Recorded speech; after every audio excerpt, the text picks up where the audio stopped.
د ښځو او سړو په اړه داسې معلومات چې تر اوسه به ترې تاسو نه یاستئ خبر. سلامونه او احترامات مې قبول کړئ دوستانو. امید دی چې ټول به روغ جوړ یاستئ. دوستانو په دې ویډیو کې تاسو سره ډیر مهم معلومات شریکوم چې 3 خبرې د ښځو په باره کې دي او 4 د سړو په باره کې. نو مهرباني وکړئ ویډیو خامخا تر اخره وګورئ چې تاسو د دې ټولو معلوماتو نه خبر شئ. دا چې د ټولنې حالاتو ته په لیدو او د موضوع د اهمیت له امله یو لوی بحث کیدی شي، خو دلته د اصلاح او متوجه کېدلو په خاطر ځینې لنډې نقطې د همدې عنوان تر نامه لاندې راخلم. راځم لومړی د ښځو میرمنو 3 څېرې بیانوم. لومړی هغه ښځې دي چې محبت کوي خو له یو سره نه.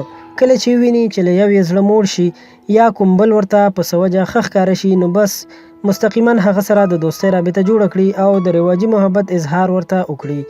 خو تاسو به لیدلی وي چې د داسې ښځو نه کور جوړ شو او نه به آباد شي، ځکه کومه ښځه چې په یوه کورنۍ کې نشي اوسېدی هغه په سلو کې هم نشي اوسېدلی، ځکه هغه رواني ناروغه ده چې یو له بله ښه انتخاب ته هوسیږي او ورته پسخیږي، یعنی خواهش ورته زیاتیږي. دوهم هغه ښځه چې محبت خو له یو سره کوي خو د هوس او په نامه اشنایانو د شیطاني جال د ښکارېدو له کبله د هغه خلکو لپاره چې د دې په ژوند کې هیڅ حق نه لري د خپل کور حریم ورانوي، خپله جونګړه ورانوي او خپل عفت پرې لوټوي، خو دومره فکر نه کوي چې د دې خلکو ماته فایده څه ده. ولې خپل عزت پرې خراب کړم؟ نه مې په دنیا او نه په آخرت پکارېږي، نه مې ټولنه او نه شریعت را سره دا کړنې مني او نه مې د ژوند ملګری او د محبت مستحق دا حق راکوي. نو دا هم د نن د ښځو یوه بله څېره ده.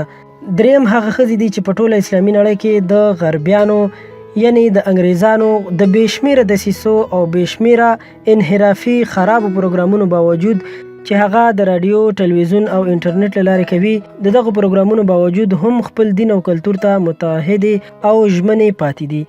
دوی که محبت هم کوي له یو سره، که ژاړي هم د یو لپاره به ژاړي. د ایمان څښتنې دا میرمنې محبت د حاصل او لا حاصل لپاره نه کوي، بلکې د یو چا سره د ایمان او تقوا په بنیاد وي، ځکه دوی پوهیږي چې دنیا فانی او قبر ته تلل دي، حساب کتاب ورکول دي. دوی پوهیږي دا چې نن ظاهري همدردي او د دوستۍ نمایش کوي، دا راته نه په قبر او نه په حساب کتاب کې په درد خوري. صرف له دوی سره رابطه مې لا ګناه زیاتوي او آخرت مې خرابوي.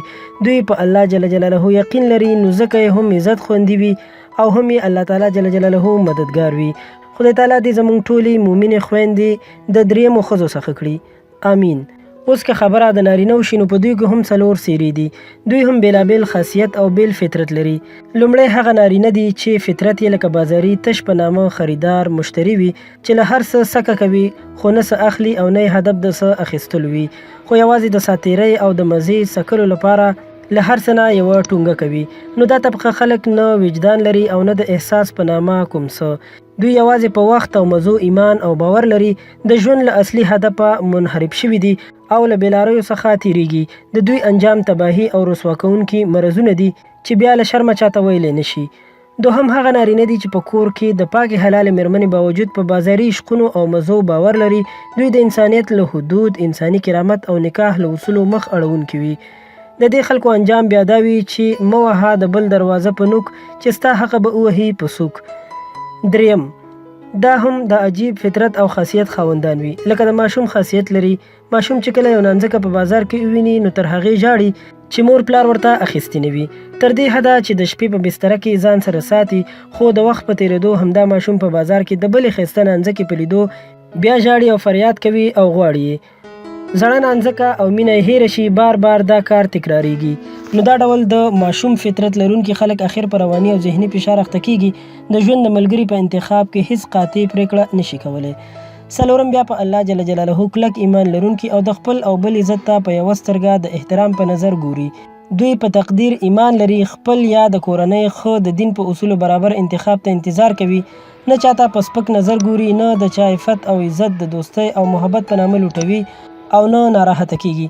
دا خلک فلاح موندونکي او کامیاب دي او له ژونده اصلي خوند اخیستونکي دي.